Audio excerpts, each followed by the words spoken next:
Welcome to my YouTube channel CK education hub. Friends, आज का यह वीडियो बहुत ही ज़्यादा स्पेशल और ख़ास होने वाला है आने वाले बिहार बोर्ड इंटर परीक्षा में शामिल होने वाले विद्यार्थियों के लिए, स्टूडेंट्स के लिए।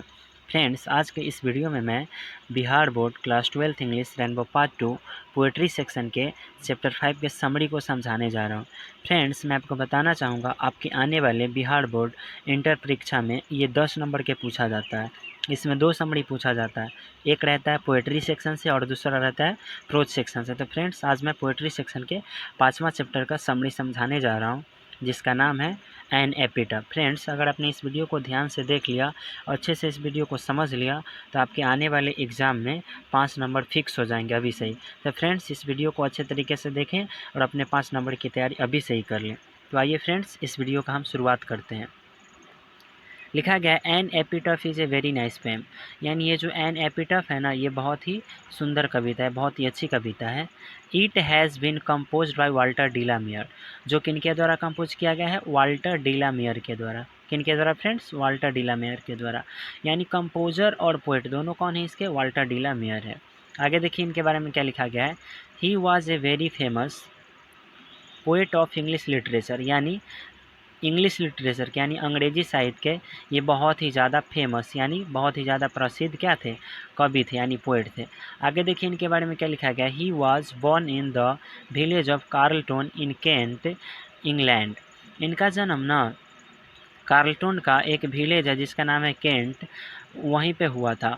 और ये जो कार्लटोन है ना और ये केंट, ये दोनों कहाँ पे? इंग्लैंड में है।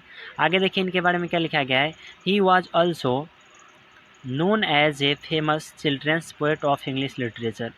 इंग्लिश लिटरेचर मीन्स होता है अंग्रेजी साहित्य। तो ये अंग्रेजी साहित्य के ना प्रसिद्ध चिल्ड्रेंस पोएट के रूप में भी जाने जाते हैं, बच्चों के कवि के रूप में भी जाने जाते हैं। आगे देखिए इनके बारे में क्या लिखा गया है।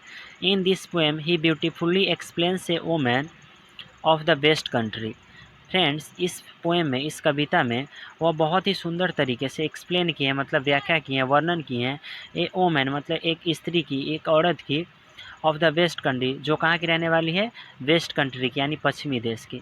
फ्रेंड्स, अभी जो मैं इस समरी का पहला पैराग्राफ बताया हूँ, पढ़ा हूँ, उसमें ये बताया गया है, समझाया गया है कि एन एपिटफ ना बहुत ही अच्छी एक कविता है और इसको ना कंपोज किया गया यानी लिखा गया वाल्टर डिलामियर के द्वारा। और ये जो वाल्टर डिलामियर है ना, बहुत ही ज़्यादा प्रसिद्ध कवि थे अंग्रेजी साहित्य के। इनका जन्म कार्लटोन के केंट गांव में हुआ था, जो कहाँ पे है? इंग्लैंड में है। He was also a known as a famous children's poet of English literature. अंग्रेजी साहित्य के इतिहास में वाल्टर डिलामियर को बच्चों के कवि के रूप में भी जाना जाता है, यानी ये प्रसिद्ध बच्चों के कवि भी थे। इस कविता में, एन एपिटफ में, वाल्टर डिलामियर बहुत ही सुंदर तरीके से वर्णन किए हैं, यानी व्याख्या किए हैं एक स्त्री की, एक महिला की, जो कहाँ की है? वेस्ट कंट्री की है, पश्चिमी देश की है। तो ये पहला पैराग्राफ में ये सारी बातें लिखी गई थी। तो आइए फ्रेंड्स, अगले पैराग्राफ को देखते हैं। अगले पैराग्राफ में क्या लिखा गया है। In this poem he loves a beautiful woman but that woman is very proud of her beauty. Friends, इसमें लिखा गया इन दिस पोएम, यानी इस कविता में, he loves a beautiful woman मतलब वो एक खूबसूरत महिला से प्रेम करते हैं, but that woman is very proud of her beauty, लेकिन वो जो महिला है ना, उसको ना अपने खूबसूरती पे यानी उसके सौंदर्य पे उसको बहुत ही ज़्यादा क्या है? घमंड है। आगे देखिए क्या लिखा गया है। She does not like the poet at all. और वो जो है ना, वो जो महिला बिल्कुल भी पोएट को यानी कवि को यानी वाल्टर डिलामियर को बिल्कुल भी पसंद नहीं करती है। So the poet is very sad, इसलिए पोएट ना बहुत ही ज़्यादा दुखी है, एंड वीपिंग और वो रो है, एंड सेज और वो कहते हैं दैट कि ब्यूटी इज़ टेम्परोरी, ये जो ब्यूटी होता है ना, ये जो सुंदरता होता है, सौंदर्य जो होता है, ये टेम्परोरी होता है, मतलब ये हमेशा के लिए नहीं होता है, ये काम चलाऊ होता है। आगे ये क्या कहते हैं। It gets destroyed with the time, और ये जो ब्यूटी होता है ना, वो डिस्ट्रॉय हो जाता है यानी नष्ट हो जाता है, वो ख़त्म हो जाता है विथ द टाइम यानी समय के साथ। आगे देखिए क्या लिखा गया है। He also says that when she becomes old and when she will die. आगे ये कहते हैं जब वह सी बिकम्स ओल्ड, जब वह बूढ़ी हो जाएगी, and when she will die और वह मर जाएगी, no one will love her and no one will remember her. ये कहते हैं कि जब वह बूढ़ी हो जाएगी और जब वह मर जाएगी तो कोई भी उसे न प्रेम करेगा और ना ही कोई उसे याद करेगा। फ्रेंड्स, इस पैराग्राफ में बताया गया है कि पोएट ना एक खूबसूरत महिला से बहुत ही ज़्यादा प्रेम करते थे, जो कहाँ की रहने वाली थी, वेस्ट कंट्री की। और उस महिला को ना अपने खूबसूरती पे, अपने सुंदरता पे बहुत ही ज़्यादा क्या था, घमंड था। और वह पोएट को बिल्कुल भी पसंद नहीं करती थी, बिल्कुल भी लाइक नहीं करती थी। इसीलिए पोएट कहते हैं कि मैं ना बहुत ज़्यादा उदास हूँ, और मतलब वह रोते हुए कहते हैं कि ये जो ब्यूटी होता है ना, सुंदरता, वो टेम्परोरी होता है, ये कम समय के लिए होता है और ये एक दिन नष्ट हो जाता है। आगे ये कहते हैं कि समय के साथ ब्यूटी जो है ना वो नष्ट हो जाता है, और जब इसकी ब्यूटी यानी सुंदरता इसकी ख़त्म हो जाएगी, जब ये बूढ़ी हो जाएगी, जब ये मर जाएगी, तो ना कोई इसे प्रेम करेगा और ना ही कोई इसे याद करेगा। आइए फ्रेंड्स, लास्ट पैराग्राफ को देखते हैं, इसमें क्या बताया गया है।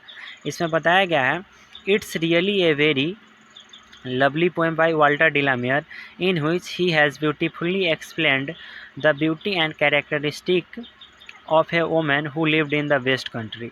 यानी ये ना, it's really a very lovely poem, ये वास्तव में बहुत ही सुंदर कविता है, जो किनके द्वारा लिखी गई है, वाल्टर डी ला मेयर के द्वारा। इन हुईच, जिसमें ही हैज़ ब्यूटीफुल्ली एक्सप्लेंड, जिसमें उन्होंने बहुत ही सुंदर तरीके से वर्णन किया है, द ब्यूटी यानी सुंदरता, एंड कैरेक्टरिस्टिक और उसकी विशेषता, of a women who lived in the west country, मतलब वेस्ट कंट्री में रहने वाली एक खूबसूरत महिला की जो ब्यूटी है, उसकी जो सुंदरता है, उसका जो विशेषता है, उसके बारे में वाल्टर डी ला मेयर ने इस पोएम में, इस कविता में बहुत ही सुंदर तरीके से एक्सप्लेन किया है, यानी वर्णन किया है। ठीक है फ्रेंड्स, ये जो लास्ट वाला पैराग्राफ था, इसमें बताया गया है, ये वास्तव में बहुत ही सुंदर कविता है, जिसमें वाल्टर डी ला मेयर ने बहुत ही सुंदर तरीके से एक खूबसूरत महिला की सुंदरता और उसकी विशेषता का वर्णन किया है।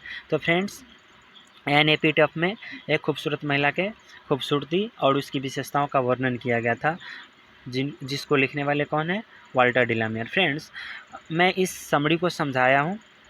अगर आपको ये समरी समझ में आया होगा, अगर आपको ये समरी अच्छा लगा होगा, अगर आपको ये यूज़फुल लग रहा होगा, तो आप मेरे इस वीडियो को लाइक करेंगे, इस पर कमेंट करेंगे, और मेरे वीडियो को अपने दोस्तों के साथ शेयर भी करेंगे, और मेरे चैनल सीके एजुकेशन हब को सब्सक्राइब करेंगे।